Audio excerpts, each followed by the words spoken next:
Ang halik mo, namimiss ko. Ang halik mo.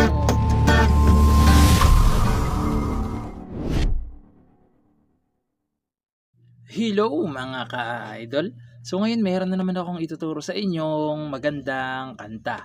So yung title pala nito ay yung Halik by Aegis. So itong kanta na to is matagal na to, no? So itong kanta is gagawin natin siyang reggae version, okay?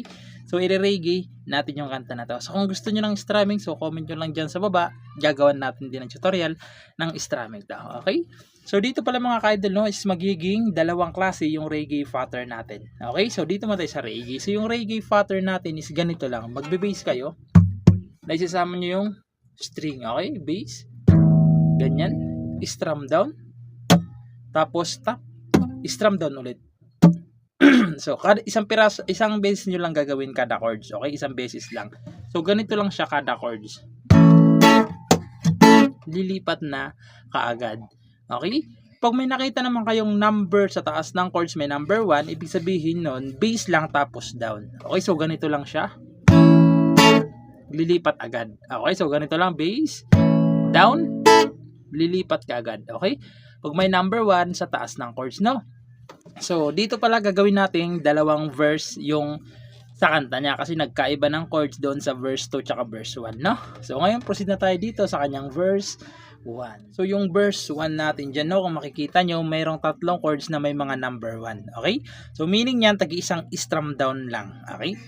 So, yung chords dyan is G. Ayan, so yung G, 3rd fret nakabar. Sa 4th fret, 3rd string. Sa 5th fret, 5th tsaka 4th string, G. Sunod is A. So, yung A, same lang yung shape nila. Bali, itong bar chord, okay, tandaan nyo ha, itong bar chord, dito sa 5th fret lalagay. Okay, so same lang na position yan, gaganon lang kayo, ayan. A, okay. Nasa 5th na to, nasa 6 na to, nasa 7 na to. Okay, ayan A.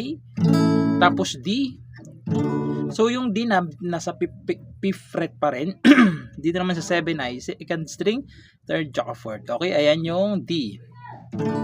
Tapos, babalik lang kayo ng A. Ay, sorry, A tuloy. Babalik lang kayo ng G. Tapos, isa pang G. A. Tapos, dalawang D. Okay? Dalawang D. Pagkatapos niyan, yung sa baba naman is G lang ulit. A. D. Dalawang G. Okay? Dalawang G. A. Tapos, dyan na yung C na may number 1. So, yung C sa 3rd fret nakabar, sa 5th fret niya naman, 2nd string, 3rd, tsaka 4th. Okay? C na may number 1, G na may number 1, D na may number 1. Okay? Yan yung kanyang verse 1. So, medyo mahaba-haba lang yung chords niya, pero halos paulit-ulit lang naman yan, no? So, ganito naman siya kapag kinantahan, no? So, para mas maintindihan niya. So, ganito siya. Ayoko sana na ikaw mawawala. Mawawasak lamang ang aking mundo. Tapos yung sa baba naman, ngunit anong magagawa kung talagang ayaw mo na? Sino ba naman ako para pigilin ka? Okay? So, ganun siya. Pagkatapos, papasok yung verse 2. Doon sa part na, lumayo ka man ay maiiwan. So, verse 2 na yun. So, ngayon, proceed na tayo sa kanyang verse 2. So, yung verse 2 niya dyan mga ka-idol, no? So, yung chords is D, G, A, tapos D. Okay? Yung apat na chords na yan, dalawang beses nyo munang gagawin. Okay? Pag nagawa nyo sila ng dalawang beses, pupunta kayo ng B minor. So, yung B minor, dito natin siya kukunin, no? So, pwede naman din yung dito, nakadepende na lang sa inyo, pero mas dito yung mas maganda kasi malapit yung E minor mamaya. So, ayan yung B minor muna. Sa 7th fret nakabar yan. Then, 1, 2, 3, 4, 5, 6, 7. 7th fret. 8, 9. Sa 9th fret ay 5th tsaka 4th string. Ayan yung B minor. Tapos, E minor na. So, kaya dito tayo nag B minor kasi yung E minor nandito lang rin. Okay, ayan. So, yung E minor, nasa 7 pa rin. Sa 8th fret, 2nd string. Sa 9 ay 4th tsaka 3rd. Okay, ayan. E minor. Yung B minor, tapos E minor, gagawin nyo muna sila ng 2 beses. Okay? Pag nagawa nyo ng 2 beses yung 2 chords na yan, pupunta kayo ng isang A. Okay? Isang pirasong A lang. No? So, sasampulan ko yung kanyang verse 2 para mas maintindihan nyo kung paano siya tugtugin, no? So, ganito naman siya kapag kinantahan. Lumayo man ay maiiwan ang bakas ng ating pagmamahala ng awiting ito ay alaala na hindi kita malilimutan. B minor, ang aking naman, ang aking mundo, ang aking puso, ng aking buhay, ang halik mo. Papasok na yung kanyang chorus. Okay? So, ngayon, proceed naman tayo sa kanyang chorus. So, yung chorus niya dyan is D, G, 2 A. Okay, 2 A. Pagkatapos ng 2 A, babalik lang ulit kayo ng D.